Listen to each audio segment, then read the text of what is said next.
Olá pessoal, tudo bem?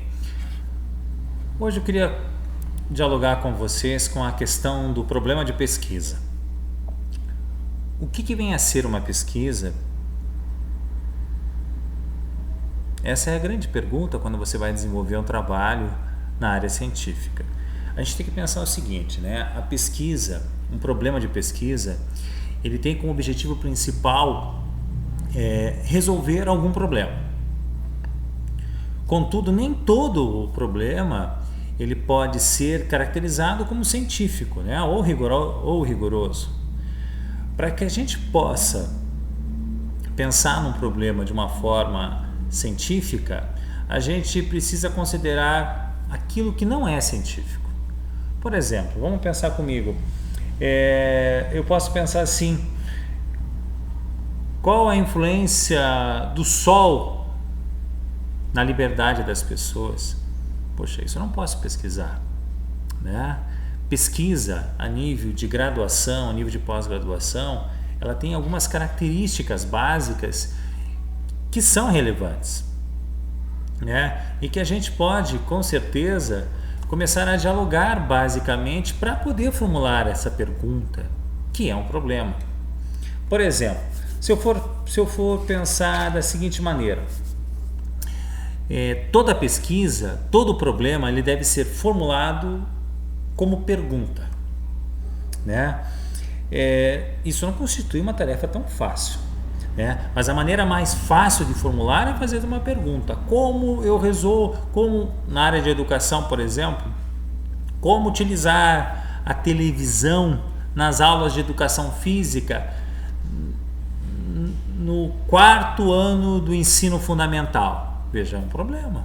Eu fiz uma pergunta, fiz uma indagação que é passível de solução, tá? Ou seja, a primeira coisa que eu tenho que fazer é pensar num problema e esse problema tem que ser baseado numa pergunta, correto? E eu tenho que tentar, com base na minha pergunta, propor formas de resolução. Segundo, o problema deve ser claro e preciso, conciso. Se você não apresentar um problema de forma clara e objetiva, nem você vai poder resolver. Então, um problema ele não deve ser muito longo, né?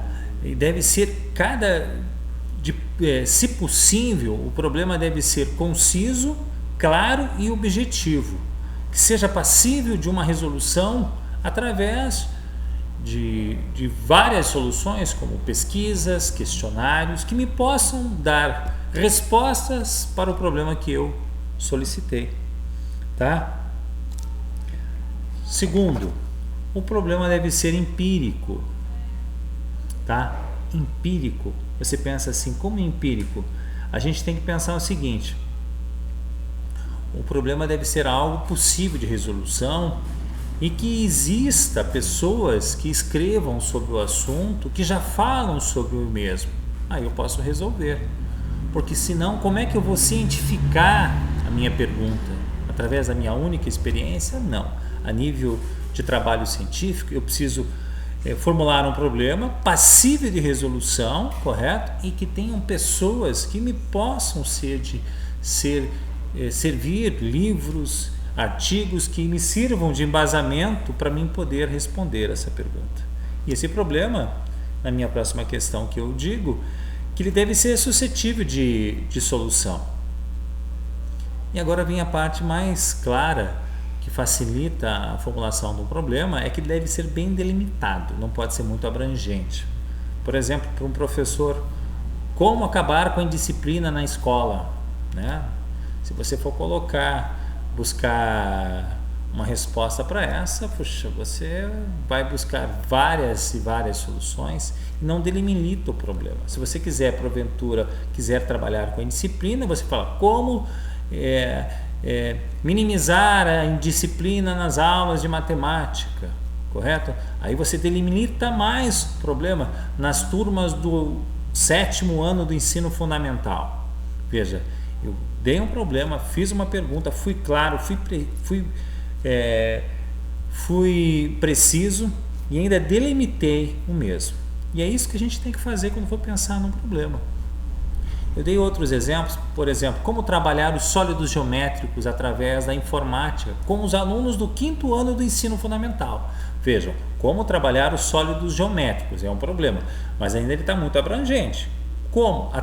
De que maneira que eu vou trabalhar o sólido? Com a informática. Veja, eu delimitei um problema ainda. E ainda delimito mais ainda nos alunos do 5º ano do ensino fundamental. Veja, eu delimitei bastante um problema desse. Como trabalhar os sólidos geométricos através da informática com os alunos do 5º ano do ensino fundamental. Outro problema é como trabalhar o verbo to be nas aulas de inglês. Puxa, que legal. Como trabalhar o verbo to be nas aulas de inglês. Mas a gente pensa, mas em que série? Em que ano? Desculpe.